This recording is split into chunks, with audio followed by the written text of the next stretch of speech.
Good morning. কেমন আছেন সবাই? আশা করি সবাই ভালোই আছেন, আর আমরাও ভালো আছি। আমার আরও একটি নতুন ব্লগে আপনাদের সবাইকে স্বাগত জানাই।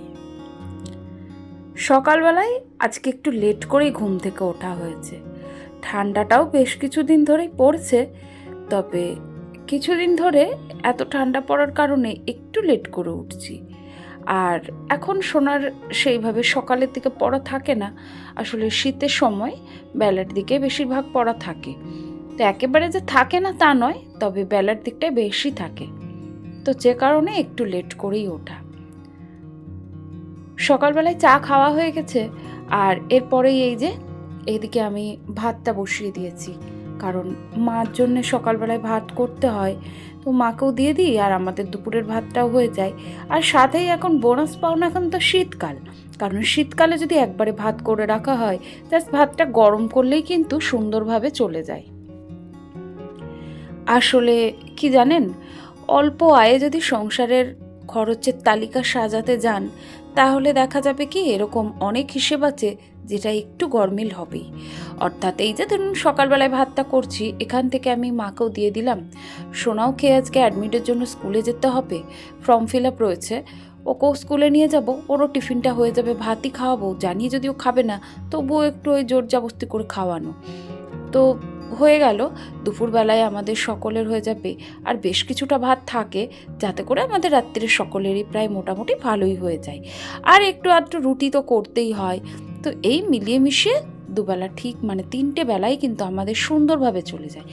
আর ধরুন যদি আমি 3 বেলা ভাত করতে যেতাম, সেক্ষেত্রে দেখা যেত গ্যাসটাও আমার 3বারই পড়তো।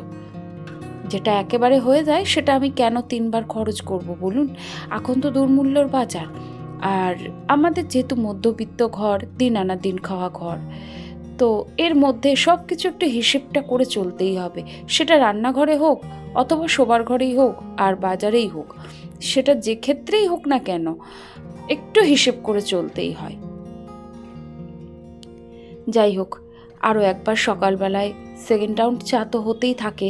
আমাদের বাড়িতে অনেকবার চা হয় জানেন শীতে, তো শীতকালে চাটা খেতে বেশ মন্দ লাগে না, তবে আমি ওই একবারই খাই। তো আমি সকালে যদিও একবার চা খাইনি, করা ছিল, তবে আমার আর খাওয়া হয়নি। আমি একটু গরম জল খেয়ে আমার যতটুকু কাজ সকালে থাকে সেগুলি সেরে নিই। আর এর মাঝখানে ওদের সবাইকে চা করে দিয়েছি, অর্থাৎ বাবাকে, আমার হাজব্যান্ডকে, ভাইকে। তবে আবারও একবার সেকেন্ড রাউন্ড চা করলাম। তো এরপরে আরও একবার হবে, কারণ মার কিন্তু এখনও আর জবান্নিক হয়নি, মা উঠে আবারও একবার করে। তো যাই হোক, চলুন জামা কাপড়গুলি এখন ছাদে মেলে দিই। এগুলি সেই গতকালকে দুপুরবেলাকার জামা, যেগুলি কেচেছিলাম অথচ শুকায়নি, সেইগুলিকে এখন ছাদে প্রথমবারই দিয়ে দেবো। মানুষের জীবনের ছন্দ কখন যে কী গতিতে এগোবে সেটা আমরা কেউ জানি না, তাই না? আজকে ভালো তো কালকে খারাপ হতেও পারে। আবার দেখা গেল কপালে যদি আপনার পরিবর্তন লেখা থাকবে, সেটা যে কোথা থেকে হবে তার কোনো ঠিক ঠিকানা নেই। ছাদ থেকে নামতেই ইচ্ছে করে না, এত সুন্দর একটা রোদ। তো না নামলে তো হবে না। ওদিকে ভাতটা বসিয়ে দিয়েছিলাম, চা খাওয়া হয়ে গেছে। আর সোনার বাবাও দেখলাম ও একটু বাইরে গেল, অর্থাৎ ফ্রেশ হতে। তো আমি ওই জন্য ভাবলাম কি বিছানাটা তুলে নিই, কারণ এগুলি আবার রোদ্দুরও দিতে হবে। তো ভেবেছিলাম আজকে ছাদে গিয়ে বালিশ কাঁথাগুলি রোদে দেবো। তারপরে ভাবলাম জানলায় এত সুন্দর রোদ হয়, তো ছাদে কেন টেনে নিয়ে যাব। তো ওই যে জানলার উপরে দিয়ে দিলাম, সারা দিনের জন্য জানলায় থাকে, একটু মাঝে মধ্যে উল্টে দিই। তো সেক্ষেত্রে দেখা যায় কি বেশ সুন্দর রোদ্দুর হয়ে যায় জানেন, বেশ গরম হয়ে যায়। আর দেখতেই পেলেন ওদিকে সোনার বাবা কিন্তু ও বাজারে গেল, ওরও আজকে অনেক কাজ। আজকে রেশন ধরা রয়েছে, আবার বাজারেও কিছু জিনিস রয়েছে, সেগুলি আনতে হবে।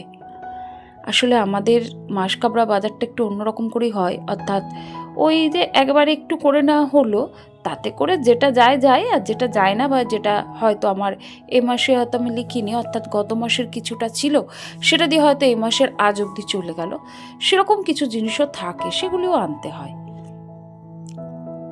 টেবিলটা মুছে নিয়েছি, মাকে একটু খেতে দিয়ে দিলাম। আজকে সকালবেলায় মা নিরামিষই খাবে, তো ওই জন্য মাকে এই যে ডাল সেদ্ধ আলু সেদ্ধ দিয়ে দিয়েছি।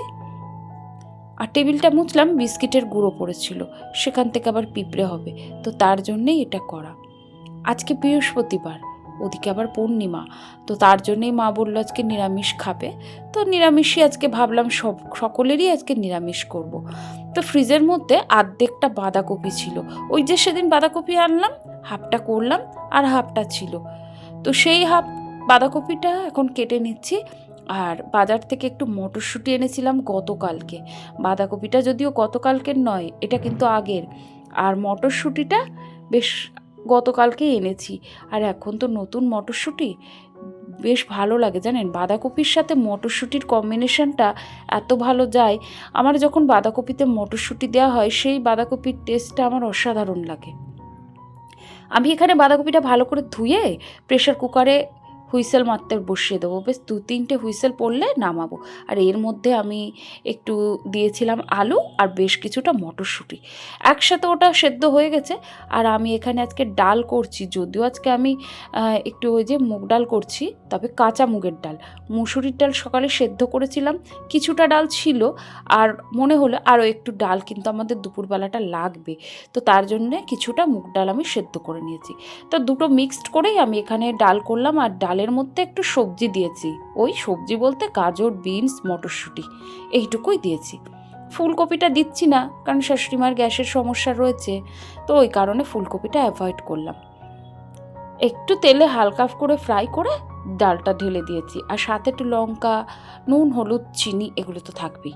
ওদিকে বাঁধাকপিটা আমি তেলের মধ্যে জিরে, শুকনো লঙ্কা, তেজপাতা ফোড়ন দিয়ে তাতে টমেটো, কাঁচা লঙ্কা চেরা আর লবণ আর হলুদ, এই দুটি দিয়ে ভালো করে টমেটোটা গলে যাওয়া অবধি অপেক্ষা করেছি। তার মধ্যে ওই সেদ্ধ করা অর্থাৎ ভাপানো বাঁধাকপিটা, আলু, মটরশুঁটি সবটা একসাথে দিয়ে দিয়েছি। এইবারে বেশ জল শুকিয়ে আসা অবধি অপেক্ষা করতে হবে, কারণ বেশ কিছুটা সময় আমার লাগবে। তো ওই সময়টুকু ভাবলাম, এই যে আমার ক্যাবিনেটের ওপরে যে কাপের ট্রেটা রয়েছে না, এটা না বড্ড তেল চিটচিটে হয়ে যায়। গত সপ্তাহে পরিষ্কার করেছিলাম, তবে এই সপ্তাহে ভাবলাম কি না করলেও হয়তো হবে, তারপরে দেখলাম না, এতটাই আঠা আঠা লাগছে, ভালো লাগছে না জানেন, ওই জন্য নামিয়ে আমি এখানের এই যে একটা পেপারের উপর দিয়ে পেতে দিলাম। তো তারপরে এই ট্রেটা আমি ওই যে আমার যে সলিউশনটা বানানো রয়েছে সেটা দিয়ে একটু মুছে নিয়ে সমস্ত কাপগুলিকে নতুন করে মুছে এই যে উপর দিয়ে রেখেছি। এখানে আমার একটা গাছ ছিল, মানে রিয়েল প্ল্যান্ট, মানি প্ল্যান্ট, তো সেটা না বেশ শুকিয়ে গেছে, আসলে জলের অভাবে আমারও লক্ষ্য রাখা হয়নি আর জলটাও দেওয়া হয়নি। তো সেটাকে নিচে রেখেছি, একটু রোদ্দুরে দিয়ে এসেছি জল দিয়ে, ওটা ঠিক হয়ে যাবে।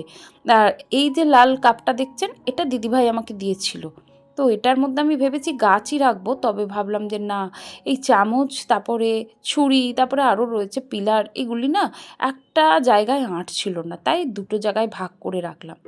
এবার কত সুন্দর লাগছে না ক্যাবিনেটটা। ক্যাবিনেট পরিষ্কার করেছি, ক্যাবিনেটের বাইরেটা পরিষ্কার করেছি, তবে ভেতরটা মাঝে মধ্যেই করি, ওই জন্য আর আজকে করলাম না।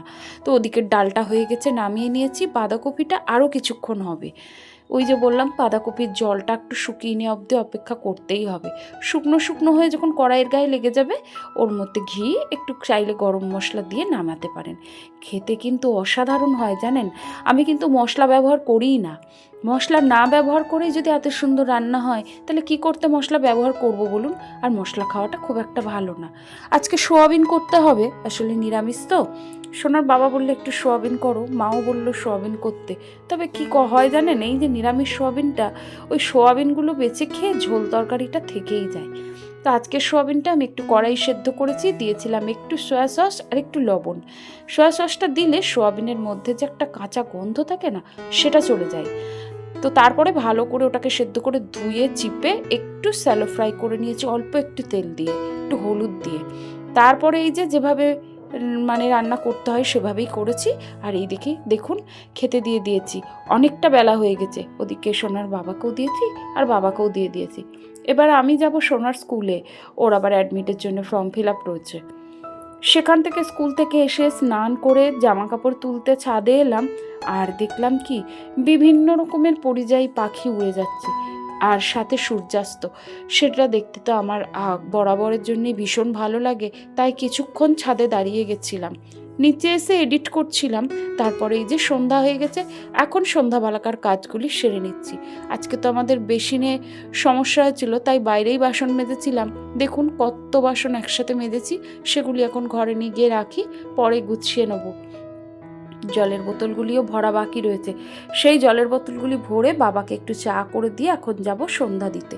তো চলুন, আমার আজকের ভিডিওটি কেমন লাগলো অবশ্যই কিন্তু একটি কমেন্টের মাধ্যমে জানাতে ভুলবেন না। যদি ভালো লেগে যায় বা আপনার কোনো কাজে আসে তাহলে অবশ্যই একটি লাইক করে দেবেন। তাহলে চলুন, আজকের ভিডিওটা আমি এখানে শেষ করলাম। সবাই খুব ভালো থাকবেন, সুস্থ থাকবেন, সাবধানে থাকবেন। আবারও দেখা হবে।